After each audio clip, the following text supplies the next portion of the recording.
সময়টা ছিল 427 খ্রিস্টপূর্বাব্দে, যেখানে প্রায় 3 মাস ধরে আগুন জ্বলেছিল। হ্যাঁ, প্রায় 3 মাস ধরে আগুন জ্বলেছিল। নালন্দা বিশ্ববিদ্যালয়ের লাইব্রেরিতে থাকা 90 লক্ষ বই এক অমানবিক তুর্কির সেনা প্রধানের ধরানো আগুনের শিখায় পুড়ে ছাই হয়ে গেছিল নালন্দা বিশ্ববিদ্যালয়। এই সেই বিশ্ববিদ্যালয় যেখানে পড়ানো হতো চিকিৎসা বিজ্ঞান, মহাকাশ বিজ্ঞান, গণিত শাস্ত্র ও নানা বিষয় পড়ানো হতো সেই সময়।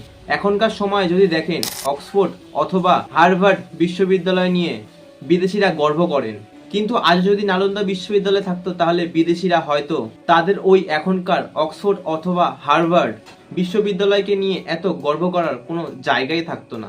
তবে তুর্কির সেনাপ্রধান মোহাম্মদ বখতিয়ার খিলজি সাম্রাজ্য বিস্তারের লোভে ভারতবর্ষের অনেক বড় ক্ষতিটা করে গেছিলেন। পৃথিবীর সবচেয়ে প্রাচীন বিশ্ববিদ্যালয় হলো এই নালন্দা বিশ্ববিদ্যালয়, যেটি আজ থেকে প্রায় 1600 বছর আগে রাজা কুমারগুপ্তের সময়কালে প্রতিষ্ঠিত হয়। সেই সময় নালন্দা বিশ্ববিদ্যালয়ে ভর্তির জন্য তুখার থেকে তুখারতম মেধার প্রয়োজন ছিল। যদি কোনো রাজার ছেলে হোক অথবা প্রজার ছেলে হোক, সবাইকে দিতে হতো এন্ট্রান্স পরীক্ষা। আর আপনারা এটা জানলে অবাক হবেন যে মূলত এই পরীক্ষাগুলো নেওয়া হতো বিশ্ববিদ্যালয়ে গেড়ে থাকা পণ্ডিত মশাইদের দ্বারা।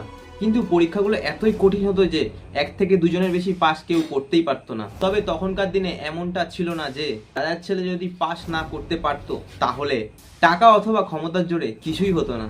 তাই রাজার পরিবার থেকে অনেকেই আসা পরীক্ষায় পাস না করতে পেরে অনেকেই ফিরে যেত। এই বিশ্ববিদ্যালয়টি অবস্থিত ছিল বিহারের রাজগীরে। শুরুতে এটি বৌদ্ধ ধর্মের স্থাপনার জন্য তৈরি করা হয়েছিল। তবে পরবর্তীকালে বিশ্ববিদ্যালয়টি পৃথিবীর সবচেয়ে বিখ্যাত বিশ্ববিদ্যালয় তৈরি হয়ে যায়। ইতিহাসের মতে প্রতি বছর চীন, জাপান, কোরিয়া, মঙ্গোলিয়া এছাড়াও আরও বিভিন্ন দেশ থেকে প্রায় 10,000 জন ছাত্র এসে পড়াশোনা করতেন এই নালন্দা বিশ্ববিদ্যালয়ে। আরও জানলে অবাক হবেন যে এখানে থাকা খাওয়ার জন্য কোনো রকম পয়সা করে কিচ্ছু দিতে হতো না। এখানে প্রায় 2000 জন শিক্ষক শিক্ষিকারা থাকতেন। তবে কেন এই বিশ্ববিখ্যাত নালন্দা বিশ্ববিদ্যালয়কে ধ্বংসের জন্য মরিয়া হয়ে উঠেছিলেন মোহাম্মদ বখতিয়ার খিলজি?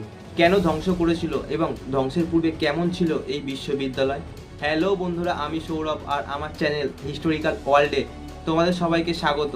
তো চলো তবে এই বিশ্ববিখ্যাত নালন্দা বিশ্ববিদ্যালয়ের ব্যাপারে জেনে নেওয়া যাক। নালন্দা নালন্দা শব্দের অর্থ কি জানেন? এটির অর্থ হলো অনন্ত জ্ঞানের প্রবাহ। আর্যভট্ট, হ্যাঁ, আর্যভট্টের মতো অনেক শিক্ষক এখানে পড়াতেন। তাহলে ভাবুন তো, সেই বিশ্ববিদ্যালয়ে জ্ঞানের ঢেউ খেলবে না তো আর কোথায় খেলবে? আর সেই কারণে নালন্দা বিশ্ববিদ্যালয়কে সেই সময় সর্বোচ্চ শিক্ষা প্রতিষ্ঠানের আখ্যা দেওয়া হয়েছিল। তাহলে বুঝলেন তো ইউনেস্কোর তরফ থেকে কেন নালন্দা বিশ্ববিদ্যালয়কে ওয়ার্ল্ড হেরিটেজের মধ্যে রাখা হয়।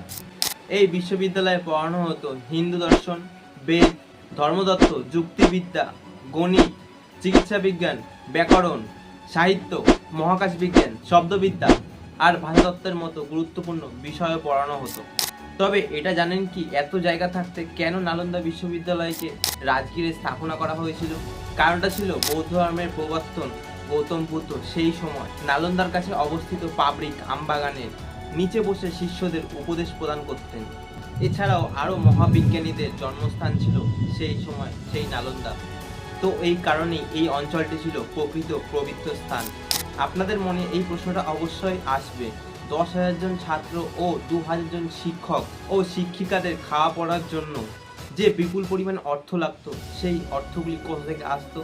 যেমন প্রায় 200খানা গ্রাম থেকে আসতো লেবু, আখরোট, সুগন্ধি মহাশালী চাল, এছাড়াও আরও অনেক কিছু আসতো।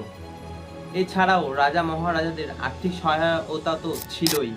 আপনারা কি জানেন নালন্দায় এখনকার মতো কোনো রকম পরীক্ষার চল ছিল না।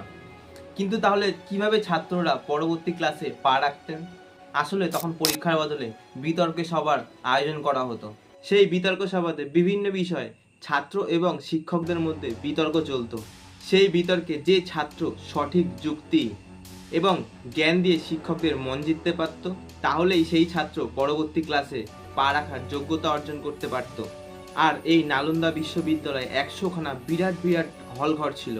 আর ওই হলঘরগুলিতে প্রায় 3000 জন ছাত্র মিলে একসঙ্গে বসে পড়তে পারত। আর এখানে একজন ছাত্রদের বিভিন্ন বিষয়ে শিক্ষা লাভের সুযোগ ছিল। তবে এই নালন্দাতে গর্বের জিনিসটা ছিল সেখানকার পাঠাগার অর্থাৎ লাইব্রেরি, যার নাম ছিল ধর্মগঞ্জ। তৎকালীন পৃথিবীর সবচেয়ে বড় লাইব্রেরি ছিল এই ধর্মগঞ্জ। এই ধর্মগঞ্জে 90 লক্ষ বই এবং পুঁথি থাকত। এবার বলি কেন নালন্দাকে ধ্বংস করা হয়েছিল।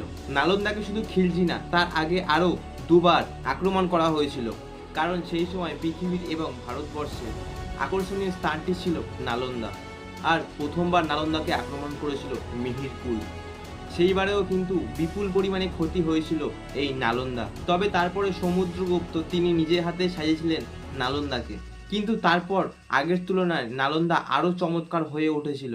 আবার এরপর 7ম শতাব্দীতে দ্বিতীয়বার হামলা চালান বাংলার হানাদার গৌড়দাস রাজবংশ, কিন্তু তারপরও নালন্দা সেই আঘাতকে সহ্য করে নিয়েছিল। কিন্তু এরপরের আঘাত অর্থাৎ বখতিয়ার খিলজির দ্বারা যে আক্রমণটা করা হয়েছিল, সেই আঘাত আর নিতে পারেনি আমাদের ভারতবর্ষের গর্ব নালন্দা। এই নালন্দাকে পুরো ধূলিসাৎ করে দিয়েছিল বখতিয়ার খিলজি। ভারতবর্ষের সবচেয়ে গর্বের শিক্ষা প্রতিষ্ঠানকে পুরো শ্মশানে পরিণত করে দিয়েছিল। কিন্তু কেন তবে তিনি শ্মশানে পরিণত করেছিলেন? ঐতিহাসিকদের মতে তিনি সেখানকার লাইব্রেরিতে নিজের ধর্মের কোনো বইয়ের অস্তিত্ব না পাওয়ায় রাগে এবং ক্ষোভে গোটা লাইব্রেরিতে আগুন লাগিয়ে দিয়েছিল বখতিয়ার খিলজি।